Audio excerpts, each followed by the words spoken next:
এই ছেলেটা একটি আন্ডারগ্রাউন্ড ল্যাব থেকে টানেলের সাহায্যে পালিয়ে যাচ্ছিল। এই ল্যাবে অবৈধভাবে মানুষের উপর এক্সপেরিমেন্ট করা হয়ে থাকে। ডায়াবেটিস রোগীদের জন্য নতুন এক ধরনের ওষুধ তৈরি করতে একটা এক্সপেরিমেন্ট করা হচ্ছিল এবং এই পরীক্ষায় অংশ নিয়েছিল জিওং নামের এই ছেলেটি। কিন্তু দুর্ঘটনায় পুরো এক্সপেরিমেন্ট ফেল করে। এর ফলে জিওং বর্তমানে একটা জম্বিতে পরিণত হয়েছে, অর্থাৎ তার মস্তিষ্ক সাধারণ মানুষদের মতো কাজ করছে না। শরীর ঠিকঠাক ভাবে নড়াচড়া করতে পারলেও ব্রেনের সাহায্যে ভাবনা চিন্তা করার শক্তি হারিয়ে ফেলে জম্বিরা। জিওং এর ক্ষেত্রেও ঠিক এমনটাই হয়েছে। অপরদিকে রাতের বেলা দুজন কাপল একটা ব্রিজের উপর দিয়ে যাচ্ছিল। তখনই হঠাৎ তাদের গাড়ির চাকা পাংচার হয়ে যায়। সাথে সাথেই জুন নামের এক লোক তাদের সাহায্য করতে এগিয়ে আসে এবং বলে, সামনেই আমার গ্যাস স্টেশন আছে, সেখানে আপনার গাড়ির পাংচার হওয়া চাকা ঠিক করে দিতে পারবো। গাড়ির মালিক কোনো উপায় না পেয়ে তার সাথেই চলে যায়। আসলে এটা পাহাড়ি অঞ্চলের একটা ছোট্ট গ্রাম, আশেপাশে কোথাও আর কোনো গ্যারাজ ছিল না। এরপর দেখানো হয় জুন সেই গাড়িটা ঠিক করে দিয়েছে, আর এর বিল তৈরি করে সেই লোকটাকে দেওয়া হলে লোকটা বিল দেখেই রাগারাগি করতে থাকে, কারণ জুন সামান্য চাকা ঠিক করার জন্য $1400 চার্জ করেছিল, যা সাধারণ বিলের চেয়ে 3 গুণ বেশি। আসলে জুন ইচ্ছে করেই গতরাতে রাস্তায় পেরেক ফেলে রেখেছিল যাতে গাড়ির চাকা পাংচার হয় আর সে এক্সট্রা ইনকাম করতে পারে। এই প্ল্যানিংটা ছিল জুনের স্ত্রী নামজুর। এভাবেই তারা কাস্টমার জোগাড় করত। বেশি চার্জ করা নিয়ে জুনদের সাথে ওই লোকটার ঝগড়া হতে থাকে।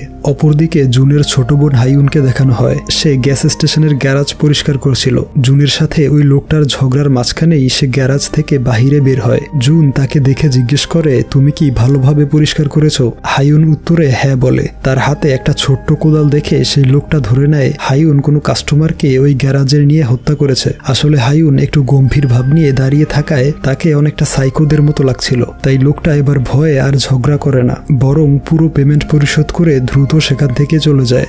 নামজু সাথে সাথে টাকাগুলো একটা সিন্দুকের মধ্যে রেখে দেয়। আসলে নামজু প্রেগনেন্ট এবং ভবিষ্যৎ সন্তানের জন্য টাকা জমাচ্ছিল। এর পরের সিনেই জিওংকে দেখানো হয় সে ওই গ্রামের রাস্তা দিয়ে হেঁটে যাওয়ার সময়ে দুজন মহিলাকে তার দিকে আসতে দেখে। তারা গল্প করতে করতে যাচ্ছিল। জিওং তাদের সামনে অদ্ভুত আচরণ করলেও এক চুল পরিমাণও গুরুত্ব দেয় না তাকে, বরং স্বাভাবিকভাবেই তাকে পাশ কাটিয়ে চলে যেতে থাকে। মহিলারা বলাবলি করছিল যে এই ছেলেটা মনে হয় মাতাল, কি অদ্ভুতভাবে হাঁটাচলা করছে। এদিকে ছোট ছোট বাচ্চারাও জিওংকে পাগল ভেবে ইট পাথর ছুঁড়ে মারতে শুরু করে, যে কারণে জিওং সেই বাচ্চাগুলোর পেছনে দৌড়াতে থাকে। আর এভাবেই সে গ্রামের ভেতরে প্রবেশ করে ফেলে। তারপর হঠাৎ করেই তার সামনে চলে আসে একটা কালো কুকুর। প্রথমে সে এমন ভাব করতে থাকে যেন সে আজকে কুকুরটাকে মেরেই ফেলবে, কিন্তু উল্টো সেই কুকুরটা তাকে কামড় দেওয়ার জন্য তাড়া করে। জিওং ভয়ে পাগলের মতো ছুটে যাচ্ছিল রাস্তা দিয়ে। সেই রাস্তার পাশেই কয়েকজন কৃষক নাস্তা করছিল। তারা জিওং এর এমন পাগলের মতো দূর দেখে হা করে তাকিয়ে থাকে। পরবর্তী সিনে মিস্টার পার্ক নামের এক বৃদ্ধ লোককে দেখানো হয় সে তার কয়েকজন বন্ধুদের সাথে কার্ড খেলছিল, আর সে এই খেলায় প্রায় হেরেই যাচ্ছিল। ঠিক সেই মুহূর্তেই তাদের এক ফ্রেন্ড এসে চিৎকার করে বলতে থাকে, সবাই শোনো, একটা খুশির খবর আছে, আমি বিয়ের পাত্রী খুঁজে পেয়েছি, কিছুদিনের মধ্যেই আমার বিয়ে হবে। এটা শুনে সবাই তার দিকে ছুটে আসে আর সেই পাত্রীর ছবিটা দেখতে থাকে। এই সুযোগে পার্ক খেলায় চিটিং করার চেষ্টা করে, কিন্তু তখনই আবার এক ফ্রেন্ড তাকে চিটিং করতে দেখে ফেলে। বাকিরাও পার্কের চিটিং ধরে ফেলে। ওই মুহূর্তেই সেই কুকুরটা বাহিরে ঘেউ ঘেউ করছিল। পার্ক সবার মনোযোগ অন্যদিকে ঘোরানোর জন্য বাহিরে বের হয় আর ওই কুকুরটাকে ধমকিয়ে সেখান থেকে সরিয়ে দেয়। ওদিকে পাবলিক টয়লেটের ভেতর থেকে অদ্ভুত আওয়াজ আসছিল। পার্ক ভেতরে প্রবেশ করলে দেখতে পায় জিওং টয়লেটের টিস্যু পেপারগুলো নষ্ট করছে। এই দেখে সে অনেক বেশি রাগান্বিত হয়ে যায় আর জিওংকে মারতে এগিয়ে আসে। তবে জিওং আগেই টের পেয়ে যাওয়াতে দুজনের মধ্যে ধস্তাধস্তি শুরু হয়। এক পর্যায়ে সে পার্কের মাথায় একটা কামড় দিয়ে সেখান থেকে দৌড়ে পালিয়ে যায়। পার্কের মাথা থেকে রক্ত গড়িয়ে পড়ছিল। এদিকে জঙ্গলে ময়লা ফেলে দিয়ে হাইউন বাড়ি ফিরছিল। জিওং আবার সেই রাস্তা দিয়েই দৌড়ে পালাচ্ছিল। হাইউন মনে করে যে জিওং একটা খারাপ ছেলে আর সে তাকে রেপ করবে, তাই সে জিওংকে লাথি মেরে বসে। এর ফলে জিওং সেখানেই মূর্তির মতো দাঁড়িয়ে থাকে আর হাইউনের দিকে এক নজরে তাকিয়েছিল। এদিকে পেছন থেকে আবারও সেই কুকুরটা ছুটে আসে। এর ফলে দুজনেই ভয়ে সেই গ্রামের রাস্তা দিয়ে এদিক সেদিক দৌড়াতে শুরু করে। এসব দৌড়ঝাঁপের কাণ্ড দেখে ওই কৃষকরা বলছিল আশেপাশে বোধহয় কোনো প্রতিযোগিতা হচ্ছে। পরবর্তী সিনে হাইউনের মেজো ভাই মিনকে দেখানো হয় সে শহরে বসবাস করত আর সেখানেই একটা কোম্পানিতে জব করে, কিন্তু সেই কোম্পানি থেকে তাকে বের করে দেওয়া হয়েছে। তাই সে আবারও গ্রামে ফিরে আসছিল। সামনে থেকে হাইউনকে দৌড়ে আসতে দেখে সে খুব আনন্দিত হয়ে যায়, কারণ সে ভাবে তার বোন তাকে স্বাগতম জানাতে এভাবে ছুটে আসছে। কিন্তু হাইউন তাকে দেখেও থেমে যায় না, উল্টো আরো গতিতে দৌড়াতে শুরু করে। এদিকে মিন দেখতে পায় তার ছোট বোনের পেছনে অদ্ভুত একটা ছেলে ছুটে বেড়াচ্ছে। এই দেখে সেও হাইউনের সাথে দৌড় দেয়। তবে কিছু দূর দৌড়ানোর পর হায়ুন হোঁচট খেয়ে রাস্তায় পড়ে যায়। জিয়ং তার একদম কাছে চলে এসেছিল। ঠিক সেই মুহূর্তেই জুন একটা গাড়ি নিয়ে আসে আর জিয়ংকে ধাক্কা দিয়ে বসে। সেই ধাক্কাটা এত জোরে ছিল যে জিয়ং রাস্তা থেকে উড়ে যেয়ে একটা মাঠে গিয়ে পড়ে। এদিকে জুনরা খুবই চিন্তিত হয়ে যায়, কারণ তারা ভাবছিল জিয়ং হয়তো মারা গিয়েছে। কিন্তু রাস্তা থেকে মাঠের দিকে তাকালে দেখতে পায় জিয়ং এর আসলে কিছুই হয়নি। উল্টো সে উঠে দাঁড়িয়ে তাদের দিকে কিছুক্ষণ তাকিয়ে থাকে। তখনই সেই কুকুরটা চলে আসে আর বেচারা কোনো রকমে দৌড়ে সেখান থেকে পালিয়ে যায়। এদিকে জুন বাড়িতে এসেও অতিরিক্ত টেনশন করছিল। সে বলে ওই ছেলেটা যদি থানায় গিয়ে আমাদের নামে মামলা করে তাহলে তো পুলিশ এসে আমাকে অ্যারেস্ট করে নিয়ে যাবে। কিন্তু মিন তাকে বলে সেই ছেলেটা তো আমাদের ঠিকানা জানে না, সে কিভাবে পুলিশ নিয়ে আসবে। আর তাছাড়া ছেলেটা হায়ুনকে বিরক্ত করার চেষ্টা করছিল, তাকে বাঁচাতেই তুমি ধাক্কা দিয়েছো গাড়ি দিয়ে, এতে দোষের কিছু হয়নি। এই কথাবার্তার মাঝেই বাহিরে অ্যাম্বুলেন্সের সাইরেন বেজে ওঠে। জুনরা বাহিরে এসে দেখে তার বাবা মিস্টার পার্ককে হসপিটাল থেকে বাড়িতে পৌঁছে দিতে এসেছে। সেই লোকজন বলে আপনার বাবাকে কোনো জঙ্গলি কুকুরে কামড়ে দিয়েছিল, আমরা তার ট্রিটমেন্ট করে দিয়েছি। এদিকে পার্ক রাগান্বিত হয়ে বলতে থাকে আমাকে কোনো কুকুর কামড়ায়নি, একটা পাগল ছেলে আমাকে কামড় দিয়ে পালিয়েছে। ছেলেটাকে দ্বিতীয়বার দেখলেই আমি উচিত শিক্ষা দিয়ে ছাড়বো। এই বলেই সে একটা ভ্যানিটি গাড়ির ভেতরে ঢুকে যায়। সে এই গাড়িতেই বসবাস করে এবং তার শেষ ইচ্ছে ছিল থাইল্যান্ডের সমুদ্র সৈকতে ঘুরতে যাওয়া। তার গাড়িতে সেই বিচের ছবি ঝুলিয়ে রেখেছিল, তবে সেখানে যেতে অনেক টাকার প্রয়োজন, তাই এই স্বপ্নটা এখনো স্বপ্নই রয়ে গিয়েছে। আর থাইল্যান্ডের কথা ভাবতে ভাবতেই তার শরীর জ্বরে গরম হয়ে যাচ্ছিল, তাই সে ফ্যান চালিয়ে বাতাসের সামনে কিছুক্ষণ দাঁড়িয়ে থাকে। অপরদিকে হায়ুন তাদের গ্যারাজের ভেতর থেকে অদ্ভুত কিছু শব্দ শুনতে পায়। কি হচ্ছে তা দেখার জন্য সে দ্রুত সেখানে চলে আসে। পার্কও শব্দ পেয়ে গ্যারাজে এসে লাইট অন করে আর দুজনেই দেখতে পায় জিয়ং তাদের পোষা প্রাণীগুলো কাঁচা অবস্থায় খেয়ে ফেলছে। এদিকে পার্ক আবার তাকে চিনে ফেলে আর চিৎকার করে বলতে থাকে এই ছেলেটাই আমাকে কামড়ে দিয়েছিল, আজকে তাকে উচিত শিক্ষা দিব।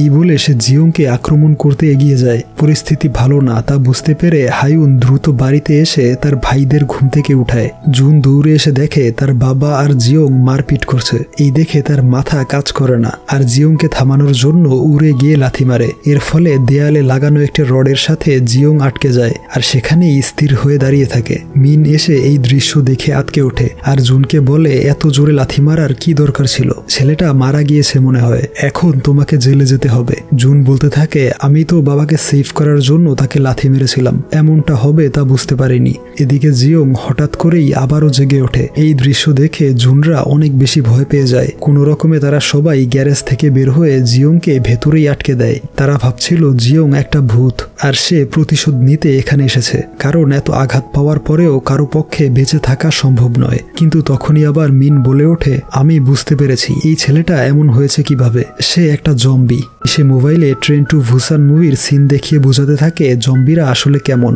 তারা এই ভিডিও দেখে বুঝতে পারে একজন জম্বি কেন ভালো মানুষকে কামড়ে দিলে সেও কয়েক ঘন্টার মধ্যে জম্বিতে পরিণত হয়। এটা জানার পরেই সবাই পার্কের কাছ থেকে দূরে সরে আসে, কারণ জিয়ং তার মাথায় কামড়ে দিয়েছিল। নামজু তার হাতে থাকা ফ্রাই প্যানের সাহায্যে পার্কে আঘাত করে বসে। এর ফলে সে অজ্ঞান হয়ে গেলে তাকে ভ্যানিটি গাড়িতে শুইয়ে দেওয়া হয় এবং বাহির থেকে তালা দিয়ে গাড়িটা বন্ধ করে দেয়, যাতে সে জম্বিতে পরিণত হলেও বাহিরে আসতে না পারে। তারপর মিন সারা রাত ইন্টারনেটে জম্বিদের বিষয়ে সার্চ করে। পরদিন সকালবেলা ব্রেকফাস্টের সময় হায়ুন আর নামজু স্বাভাবিকভাবেই খাওয়া দাওয়া করছিল, তাদের কোনো আফসোসই ছিল না। এদিকে জুন খুব কষ্ট পাচ্ছিল তার বাবার জন্য, কারণ সে তার বাবাকে একটা জম্বিতে পরিণত হতে দেখতে পারবে না। এরপরেই মিন এসে তাদেরকে বুঝিয়ে বলতে থাকে জম্বিদের পছন্দের খাবার হচ্ছে মানুষের ব্রেন। বাবাও জম্বিতে পরিণত হলে আমাদের উপর আক্রমণ শুরু করবে, তাই মনে পাথর দিয়ে হলেও বাবাকে আর আমাদের সাথে রাখা যাবে না, তাকে মেরে ফেলতে হবে।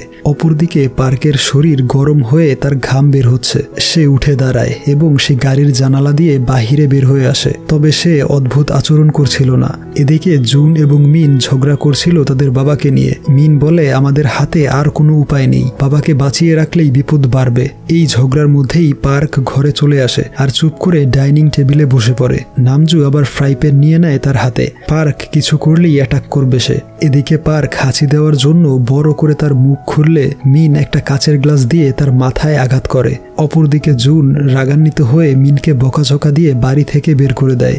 এরপর হায়ুনকে জিয়ংয়ের সাথে গ্যারাজে দেখানো হয়। জিয়ংকে একটা খুঁটির সাথে বেঁধে রাখা হয়েছিল। হায়ুন তার কাছে নাম জিজ্ঞেস করতে থাকে, কিন্তু স্বাভাবিকভাবেই সে কোনো কথার উত্তর দেয় না। এরপর সে তাকে সবজি খেতে দিয়ে নিজেই একটা নাম ঠিক করে। কাগজে জিনবু লিখে তার শার্টে লাগিয়ে রাখে এবং একা একাই গল্প করতে থাকে তার সাথে। এরপর নামজু সে গ্যারাজে এসে জিয়ংয়ের উল্টোপাল্টা কর্মকাণ্ড দেখতে থাকে। তার কিছুক্ষণ পর হায়ুন বাহিরে গেলে নামজু এসে জিয়ংয়ের সব দাঁতগুলো তুলে ফেলে যাতে সে আর কাউকে কামড়াতে না পারে। অপরদিকে দেখানো হয় পার্কের বন্ধুরা তার এমন শারীরিক গঠন দেখে একদম অবাক হয়ে গিয়েছিল। আসলে সে তার যৌবন ফিরে পেয়েছিল। পার্ক নিজেও একটা আয়নার সামনে দাঁড়িয়ে দেখতে পায় তার সাদা চুলগুলো আগের মতো কালো হয়ে গিয়েছে আর ঢিলে ঢালা চামড়াও যৌবনকালের মতো শক্ত হয়েছে। অর্থাৎ সে এখন আবারও আগের মতো লাইফটাকে এনজয় করতে পারবে। সে বুঝে যায় জিয়ংয়ের কামড়ের ফলেই তার এই শারীরিক পরিবর্তন হয়েছে। তাই সে দৌড়ে গ্যারাজে আসে এবং জিয়ংকে ধন্যবাদ জানিয়ে নাচতে শুরু করে। এদিকে বাহির থেকে উকি দিয়ে জুন এবং মিন এই নাচের দৃশ্য দেখছিল।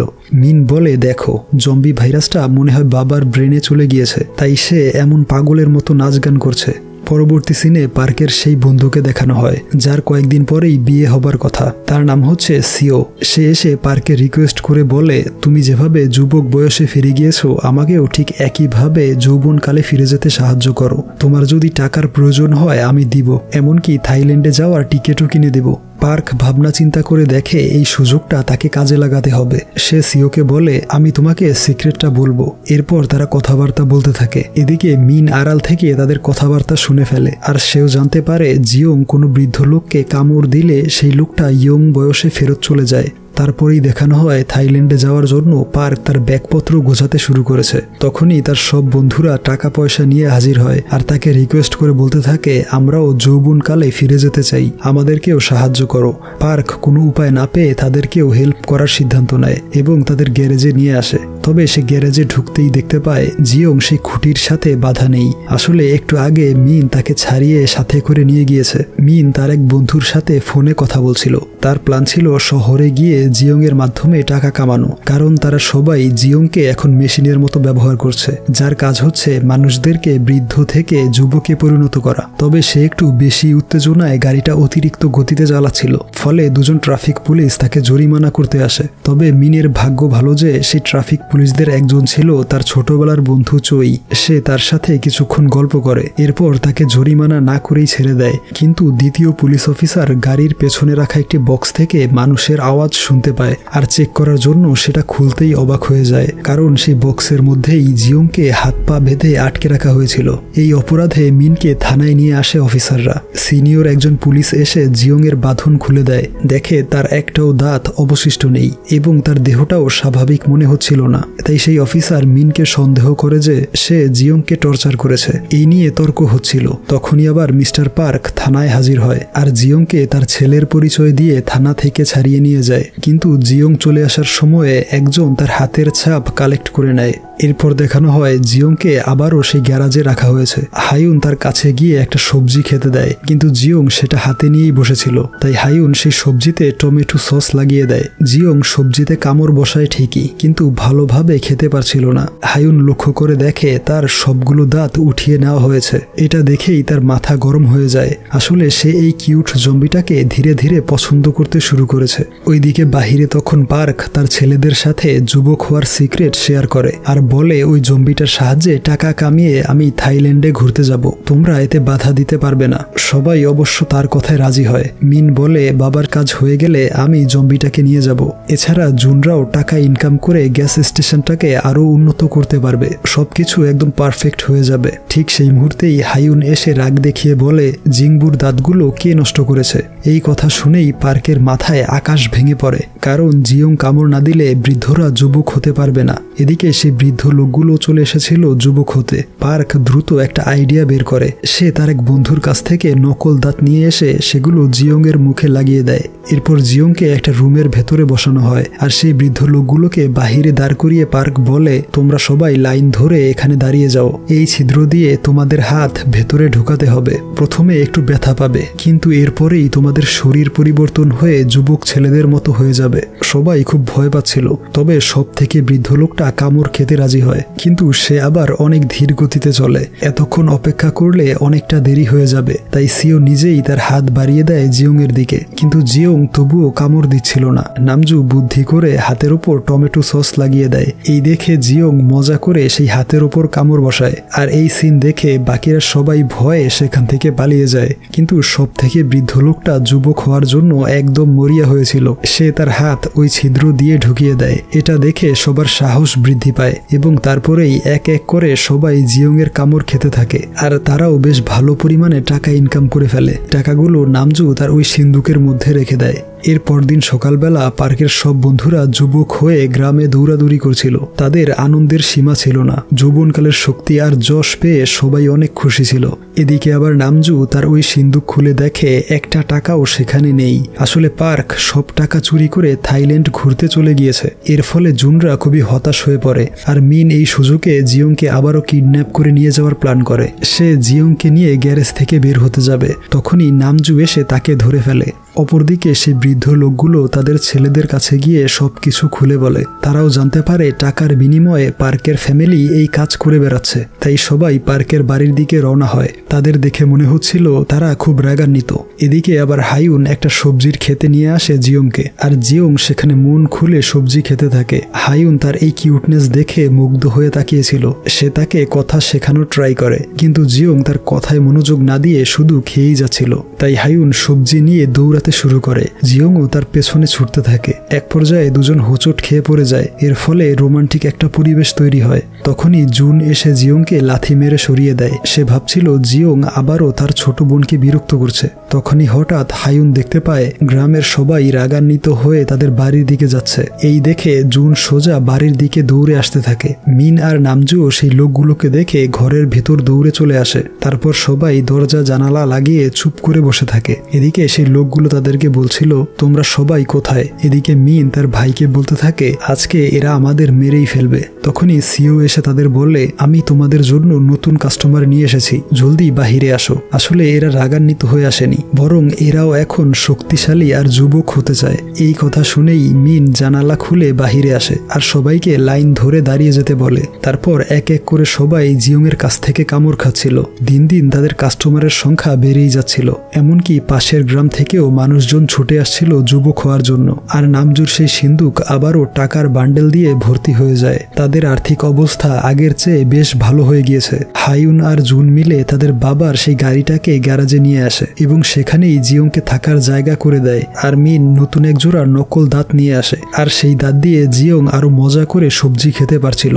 এরপর হাইউন জিওংকে নিয়ে একটা সেলুনে আসে। তার চুল কাটিয়ে তাকে একদম হ্যান্ডসাম বানিয়ে ফেলে। তারপর তাকে নতুন জামা কিনে দেয়। এই নতুন লুকে জিওংকে খুব সুন্দর দেখাচ্ছিল। এরপর হাইউন তাকে নিয়ে একটা রেস্টুরেন্টে খেতে যায়। তবে জিওংকে যতই হ্যান্ডসাম দেখা যাক না কেন, তার খাবার খাওয়ার স্টাইল এখনো জম্বিদের মতোই। এদিকে নামজু এবং জুন তাদের গ্যাস স্টেশনটাকে নতুন করে সাজায়। এরপর তার সামনে দাঁড়িয়ে একটা ফ্যামিলি ফটো তুলে নেয়। জিওংও ছিল তাদের সেই ছবিতে। রাতের বেলা সবাই একসাথে ডিনার করতে বসে। জিওং আগের তুলনায় বেশ ভদ্র হয়েছে। সে আর এখন পাগলের মতো আচরণ করে না। তাছাড়া সে এখন হাইউনের সব কথা শুনে। হাইউন নিজের হাতেই তাকে খাইয়ে দিত। ডিনার করা শেষ হলে হাইউন জিওংকে গাড়িতে রেখে আসতে যায়। আর তখনই সে মিনকে ফোনে কথা বলতে শুনে ফেলে। মিন তার এক বন্ধুর কাছে জিওংকে একেবারে বিক্রি করে দিতে চাইছিল। কিন্তু এর পরের দিন সকালবেলা চোই ডাটাবেজে জিওং এর ফিঙ্গারপ্রিন্ট চেক করলে দেখতে পায় সেখানে তার নাম রেজিস্টার করা নেই, অর্থাৎ সে পার্কের ছেলে না। অপরদিকে আবার সিওর বিয়ের অনুষ্ঠান দেখানো হয়। সেখানে গ্রামের প্রায় সবাই উপস্থিত ছিল। জুনও এসেছিল তার ফ্যামিলির পক্ষ থেকে। যাদেরকে জিওং কামড়ে দিয়েছিল তাদের সবারই হঠাৎ করে অতিরিক্ত গরম লাগতে শুরু করে। অনেকে তো এসির সামনে গিয়ে দাঁড়িয়েছিল। তাদের আচরণ ধীরে ধীরে অস্বাভাবিক হয়ে যাচ্ছিল। এদিকে আবার হাইউন জিওংকে নিয়ে একটা জঙ্গলে চলে আসে এবং তার সাথে ইমোশনাল কিছু কথা শেয়ার করে। সে বলে, আমাকে কেউ ভালো চোখে দেখে না, কারণ আমার জন্মের পরেই মা মৃত্যুবরণ করেছিল। সবাই আমাকে অভাগা মনে করে। আমি নিজেও অনেক কষ্ট পাই। এই বলে সে কান্না করতে থাকে। তবে জিওং তার মতোই ছিল। অপরদিকে মিন গাড়ি খুলে দেখে জিয়ং সেখানে নেই, তাই সে টেনশনে পড়ে যায়। এদিকে হায়ুন জিয়ংকে সেই জঙ্গলে রেখে আসার সিদ্ধান্ত নেয়, কারণ সে জানে তার ভাই জিয়ংকে বিক্রি করে দিবে। সে প্রথমে জিয়ংয়ের হুডি লাগিয়ে দেয় এবং তার হাতে একটা সবজি দিয়ে বলে এখান থেকে অনেক দূরে চলে যাবে আর নিজের খেয়াল রাখবে। এই বলে সে বিদায় জানিয়ে চলে আসতে থাকে, কিন্তু জিয়ং তার পিছু নেয়। এর ফলে হায়ুন রাগ দেখিয়ে বলে ওঠে আমাকে ফলো করবে না, চলে যাও এখান থেকে।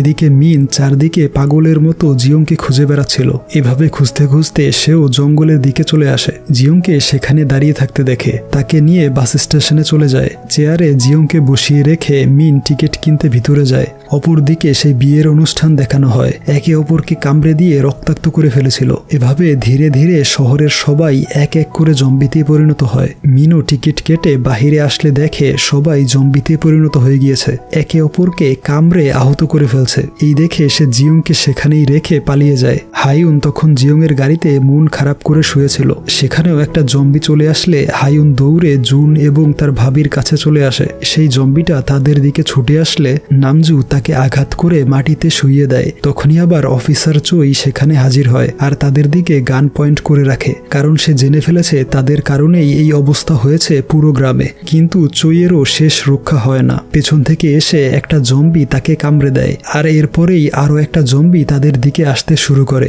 এই দেখে তারা দ্রুত গ্যাস স্টেশনের ভেতরে ঢুকে পড়ে। সেখানে সাং নামের একটা জম্বি আসে। সাং ছিল জুনের ছোটবেলার বন্ধু, কিন্তু সে এখন জুনকে চিনতে পারছিল না এবং তার উপর আক্রমণ করে বসে। এই দেখে নামজু ফ্রাই প্যান দিয়ে সাংয়ের মাথায় জোরে আঘাত করে। কোনো রকমে জুনকে বাঁচিয়ে তারা উপরের ঘরে চলে আসে এবং দরজা বন্ধ করে সেখানে আশ্রয় নেয়। জুন উকি দিয়ে বাহিরে তাকিয়ে দেখে চারদিকে জম্বিরা ঘোরাঘুরি করছে। তখনই আবার নামজুর পেটে ব্যথা শুরু হয়, তার ডেলিভারির সময় হয়ে যাচ্ছে।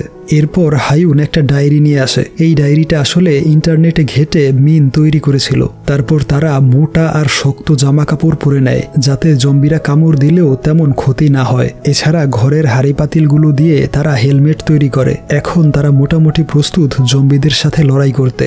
এদিকে মিনকে দেখা যায় একটা গাড়ির নিচে লুকিয়ে আছে। সেই গাড়ির আশেপাশে জম্বিরা ঘোরাফেরা করছিল। কোনো শব্দ পেলেই এই জম্বিগুলো সেই আওয়াজের দিকে ছুটে যায়। আর দুর্ভাগ্যবশত ওই সময়ই মিনের ফোনের রিংটোন বেজে ওঠে। জম্বির আওয়াজ পেয়ে তার দিকে আসতে শুরু করলে মিন তার ফোনটা অন্য একটা গাড়ির নিচে ছুঁড়ে মারে। ফলে জম্বিগুলো সেই দিকে চলে যায়। এই সুযোগে মিন একটা ট্রাক নিয়ে তার বাড়ির দিকে রওনা হয়। এভাবেই দিন গড়িয়ে রাত হয়ে যায়। এখনো জম্বিরা চারদিক থেকে তাদের বাড়িঘর ঘিরে রেখেছে। তখনই হঠাৎ নামজুয়ের ডেলিভারির পেইন শুরু হয়। তীব্র যন্ত্রণায় সে চিৎকার করতে থাকলে জম্বিরা আওয়াজ পেয়ে ঘরের ভেতরে আসতে থাকে।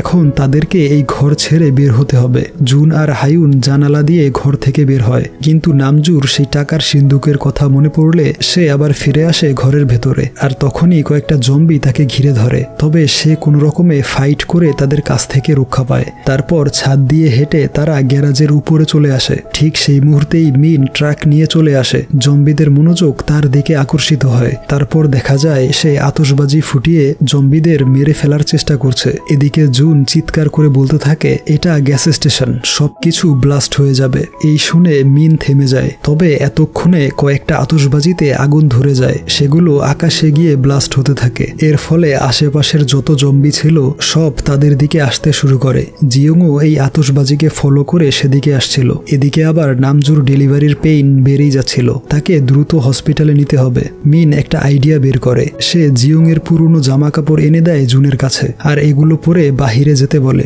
এর ফলে জম্বিরা তাকে শনাক্ত করতে পারবে না। কিন্তু জুন বলে আমি কেন যাব, তুমি প্রথমে গিয়ে দেখো এই আইডিয়া কাজ করে কিনা। মিন বলে নামজু তোমার স্ত্রী, তাই তুমি যাবে আগে। জুন উত্তরে বলে আমার স্ত্রী তো কি হয়েছে, তোমার তো ভাবি, তুমিও যাবে। এরপর দুজনে মিলেই বাহিরে যায়। জম্বিরা জিয়ং এর ড্রেসগুলোর ঘ্রাণে কনফিউজড হয়ে পড়ে। এই সুযোগে জুনরা একটি গাড়িতে উঠে বসে, তবে তারা আবার ভুল করে গাড়ির লাইট অন করে ফেলে। তাই সব জম্বি এক হয়ে তাদের দিকে ছুটে আসে, যে কারণে তারাও সেখানে আটকা পড়ে যায়। তখনই হায়ুন এসে এসে জম্বিগুলোকে আকৃষ্ট করার চেষ্টা করে। সব জম্বি হাইউনের দিকে ছুটে যায়। এক পর্যায়ে সবগুলো হোঁচট খেয়ে হাইউনের উপর পড়ে যাওয়ার মতো অবস্থা তৈরি হয়, কিন্তু ঠিক সেই মুহূর্তেই জিওং এসে বাকিদের থামিয়ে দেয় আর হাইউনকে এসে বাঁচিয়ে নেয়। অপরদিকে একটা জম্বি গ্যাস স্টেশনের কারেন্টের লাইনে শক খেতে থাকে। এর ফলে জম্বিরা আবার তার দিকে যেতে শুরু করে আর সবাই সেখানে পাগলের মতো আচরণ করছিল। জুন এই সুযোগে ঘরে যায় ট্রাকের চাবি আনতে। এদিকে আবার নামজুর ডেলিভারি হয়ে যায় গাড়ির মধ্যে। তার বাচ্চা কান্না করতে শুরু করলে জম্বিরা তার দিকে দৌড় দেয় আর এদিকে জম্বি প্রায় ভেতরে ঢুকিয়ে পড়ছিল। তখনই হাইউন এসে জম্বিটাকে মারধর করে অবস্থা খারাপ করে ফেলে। তারপর দেখানো হয় হাইউন তার ভাবিকে প্রোটেক্ট করার জন্য গাড়ির সামনে দাঁড়িয়ে পড়েছে। তার সাথে জিওংও দাঁড়িয়ে ছিল মারপিট করার জন্য। এদিকে আবার জুনকে ঘরের মধ্যে কয়েকটা জম্বি ঘিরে ফেলে, তাই সে জানালা দিয়ে ট্রাকের চাবিটা মিনের দিকে ছুঁড়ে মারে আর তার ভাইকে বলে, আমার পরিবারটাকে দেখে রেখো। এরপরেই জম্বিগুলো তাকে ভেতরের দিকে টেনে নিয়ে যায়। এদিকে মিন উল্টোপাল্টা ট্রাক চালানো শুরু করে, যে কারণে কয়েকটা জম্বি সেই ট্রাকের চাপায় আহত হয়। এদিকে হাইউন ক্লান্ত হয়ে গাড়িতে উঠে পড়ে। জিওং একাই তাদেরকে বাঁচানোর জন্য দাঁড়িয়েছিল। হাইউন অবশ্য তাকেও ভেতরে ডাকছিল, কিন্তু সেও আসলে হাইউনকে পছন্দ করে ফেলেছিল, তাই সে নিজের পছন্দের মানুষটাকে রক্ষা করতে নিজেকেও বিলিয়ে দিতে পারে। ওইদিকে মিন এদিক সেদিক ট্রাক চালিয়ে তেলের ট্যাঙ্ক লিক করে ফেলে, যে কারণে চারদিকে পেট্রোল ছড়িয়ে পড়েছিল। সবাই ওই গাড়িতে উঠে বসে পড়ে। চলে যাওয়ার সময় জুনও গাড়িতে উঠে বসে। সে কোনো রকমে জম্বিদের সাথে লড়াই করে বেঁচেছিল। এদিকে হাইউন জিওংকে এখানে ফেলে রেখে যেতে চাইছিল না, কারণ জিওং এখন প্রায় মানুষ হয়ে গিয়েছিল। এমনকি সে হাইউনকে নাম ধরেও ডাকতে পারছিল, কিন্তু কিছুই আসলে করার ছিল না। জিওং একটা লাইটার জ্বালিয়ে সেখানে বিশাল ব্লাস্ট করিয়ে দেয়। এই বিশাল বিস্ফোরণে অনেক জম্বি সেখানেই মারা যায়। এর পরদিন সকালবেলা তারা এই গ্রাম থেকে অনেকটা দূরে চলে এসেছিল, আর তখনই হঠাৎ দেখা যায় জুনও জম্বিতে পরিণত হয়ে যাচ্ছে, কারণ গতরাতে ওই ঘরের মধ্যে তাকেও জম্বিরা কামড়ে দিয়েছিল। জুনকে জম্বিতে পরিণত হতে দেখে সবাই গাড়ি থেকে নেমে পড়ে আর তাকে গাড়িতেই আটকে রাখে। নামজু ইমোশনাল হয়ে তার স্বামীকে বাঁচানোর চেষ্টা করে। হাইউন অনেক কষ্টে তাকে ধরে রেখেছিল। ঠিক সেই মুহূর্তেই মিন দেখতে পায় টানেলের ভেতর থেকে কারোর পায়ের শব্দ পাওয়া যাচ্ছে, আর সেই লোকটা আর কেউ নয়, বরং সে ছিল তার বাবা মিস্টার পার্ক। সে থাইল্যান্ড থেকে ছুটি কাটিয়ে চলে এসেছিল, কিন্তু আশ্চর্যজনকভাবে পার্ক এখনো জম্বিতে পরিণত হয়নি, অথচ তার বন্ধু এবং বাকি সবাই জম্বিতে পরিণত হয়ে গিয়েছিল। অর্থাৎ সে এই জম্বি ভাইরাস তার শরীরে মানিয়ে নিতে পেরেছে। তখনই রেডিওতে সরকারের পক্ষ থেকে একটা নিউজ প্রচারিত হয়। সেখানে বলা হচ্ছিল পুরো শহর জম্বিতে ভরে গিয়েছে, তবে যে ব্যক্তি এই জম্বির কামড় খেয়ে এখনো ভালো আছে তার সাহায্যে বাকিদের ভালো করা যাবে। এই শুনে সবাই আনন্দিত হয়ে যায়। এর 6 মাস পরের দৃশ্য দেখানো হয়। পার্ক অনেক জম্বিকেই ঠিক করে ফেলেছিল। তাদের প্রধান কাজই হচ্ছে বিভিন্ন গ্রাম আর শহরে ঘুরে জম্বিদের স্বাভাবিক করে তোলা। তাদের সাথে জিওংকেও দেখানো হয়। সেই রাতে কোনো রকমে সে সার্ভাইভ করেছিল। সে এখন হাইউনদের সাথেই থাকে আর জম্বিদের ঠিক করার কাজ করে। আর এখন সে পুরোপুরিভাবে সুস্থ একজন মানুষ, অর্থাৎ তাদের পরিবারটা এখন হাসি খুশি ভাবেই জীবনযাপন করছিল। শুধুমাত্র পার্ক এই কাজটাকে পছন্দ করছিল না, কারণ বেচারাকে প্রতিদিন শত শত জম্বি কামড় দিতে হয়। তার কামড়ের ফলে সব জম্বিরা সুস্থ মানুষে পরিণত হয়। আর এখানেই এই অসাধারণ মুভিটার সমাপ্তি ঘটে।